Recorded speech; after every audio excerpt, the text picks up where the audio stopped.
হরে কৃষ্ণ। আজকের ভিডিওটা খুবই ইন্টারেস্টিং এবং হাসির মতো, হাস্য কৌতুকের মতো। কিন্তু দেখুন, শাস্ত্রের কথা, আমি ভগবানের কাছে কৃপা করি, শাস্ত্রের কথা ছাড়া অন্য কোনো কথা বলবো না। তাহলে দেখুন, ভিডিওটার বিষয়বস্তু হচ্ছে সংসারে মাত্র আমরা একটা বিয়ে করি, একটা বউ নিয়ে অশান্তিতে পড়ে যাই। কিন্তু ভগবান শ্রীকৃষ্ণ কটা বিয়ে করেছিল, কটা বউ ছিল, কেন শুনেন? আমরা সংসারে একটি মাত্র বিয়ে করি, তাতে ঝামেলায় পড়ে যায়। বউ বাড়িতে আসার পরে হোম মিনিস্টার পোস্টে চাকরি পেয়ে যান। হোম মিনিস্টার যেরকম অর্ডার করে স্বামী সেইভাবেই শুনি।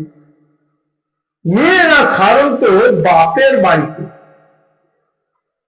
পরের অধীনে থাকে, আর স্বামীর বাড়িতে নিজের অধীনেই থাকে।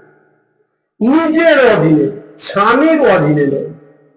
কারণ একটা জিনিস লক্ষ্য করবেন, দেখবেন কারো 20-25 বছর হয়ে গেছে, বিয়ে হয়ে গেছে, সে তার রিলেটিভকে ফোন করে বলছে যে ভাই, আমি আর সইতে পারছি না, তোমার জামাইবাবু আমাকে 20 বছর থেকে আমাকে আর দেখতেই পারে না।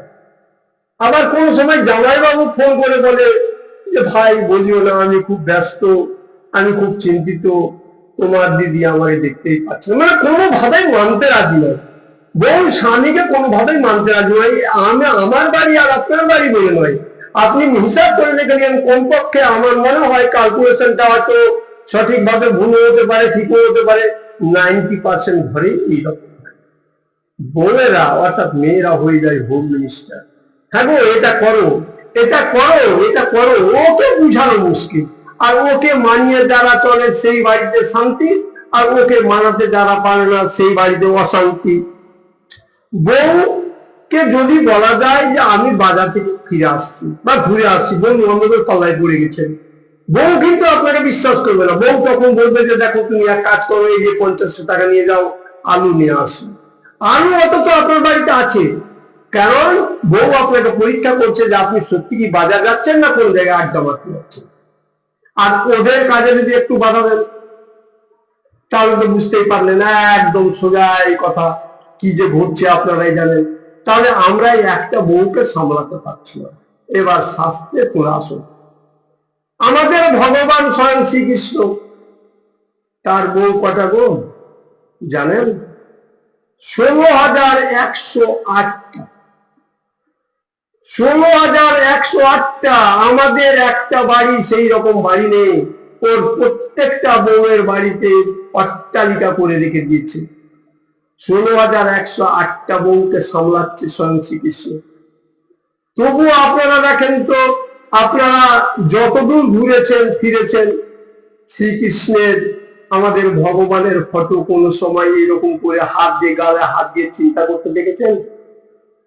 বয়স হয়ে গেছে আমাদের, যেমন আমার 63 বয়স, এই আমার গাল বসে গেছে, চোখ বসে গেছে, মাথা নাড়া করে দিচ্ছি, দেখে খারাপ লাগছে, এরকম তার নেই। একদম হৃষ্টপুষ্ট, সব সময় যুবক। পাবেন না, ছোটবেলার ফটো পাবেন আর যুবকের ফটো পাবেন, বার্ধক্যের ফটো পাবেন না। তার ভিতরে কোনো অনুশোচনা নেই। কেন কেন নেই, এটাই আমি বুঝাতে চেয়েছি আজকের আমার গল্পে। 16,108টা বউকে সামলাচ্ছে, তাতেও তার দুঃখ নেই, কোনোদিন ঝগড়া নেই, ঝাঁকি নেই, আর আমাদের বাড়িতে পা লেগেই থাকছে একটা বউয়ে। তাহলে শুনুন, আমাদের ভগবানের যে 16,108টা বউ, সেই বউয়ের কোনো সময় দুঃখে নেই, কেউ দুঃখে নেই।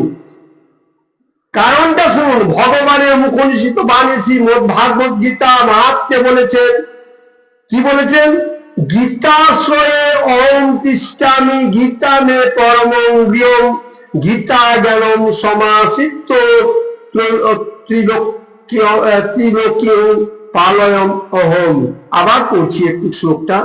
গীতাশ্রয়ে অহং তিষ্ঠামি, গীতা মে পরমং গৃহম, গীতা জ্ঞানম সমাসিত ত্রিলোক্য পালয়ম অহম। গীতার আশ্রয়েই আমি থাকি। ভগবান নিজে বলছে, গীতার আশ্রয়ে আমি থাকি, গীতাই আমার পরম গৃহ, গীতা জ্ঞান আশ্রয় করিয়াই আমি তিলক পালন করি। তাহলে আজকে শুনে রাখুন, গীতাকে যদি আশ্রয় করেন, গীতার জ্ঞান যদি আপনার ভিতরে থাকে, গীতাকে যদি বুঝতে থাকে, কেবল আপনার ভিতরে নয় আপনার ওয়াইফের কাছেও যদি থাকে, তাহলে কোনোদিন অশান্তি হবে না। গীতা জ্ঞান থাকলে আপনার একটা বউ কেন 4-5টা বউ যদি থাকে তবুও অশান্তি হবে না। আর গীতা জ্ঞান যদি না থাকে, আসুরিক জ্ঞান থাকে, তাহলে একটা বউয়েই ঝামেলা।